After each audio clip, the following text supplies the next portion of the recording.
ਰੋਟੀਆਂ ਵੀ ਪਤਾ ਨਹੀਂ ਕਿੱਥੋਂ ਮੋਟੀਆਂ ਕੰਡੇ ਵਾਲੀਆਂ ਲੈ ਆਇਆ ਤੂੰ। ਦਿਮਾਗ ਹੀ ਨਹੀਂ ਤੇਰਾ ਕੰਮ ਕਰਦਾ। ਉਸਤਾਦ ਇੱਧਰ ਵਾਲੇ ਹੋਟਲ ਤੋਂ ਲੈ ਗਿਆ ਤੇ ਤੂੰ ਇੱਧਰਲੇ ਤੇ ਜਾਣਾ ਹੈ। ਸਾਲਨ ਬੜਾ ਸਹੀ ਬਣਿਆ ਉਸਤਾਦ। ਸਾਲਣ ਨਮਕੀਨ ਏਦਾਂ ਹੀ ਬਣਦਾ, ਮਿਹਨਤ ਲੱਗਦੀ ਇੱਥੇ। 50 ਵਾਰੀ ਤੁਹਾਨੂੰ ਕਿਹਾ ਵੀ ਕੋਲ ਖੜੋ ਕੇ ਆਣ ਕੇ ਸਿੱਖ ਲਓ ਮਿਹਨਤ ਲੱਗ।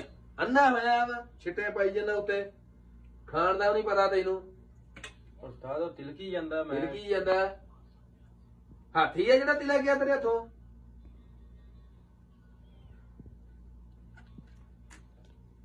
ਖਾਣ ਦਾ ਵੀ ਨਹੀਂ ਤੈਨੂੰ ਪਤਾ।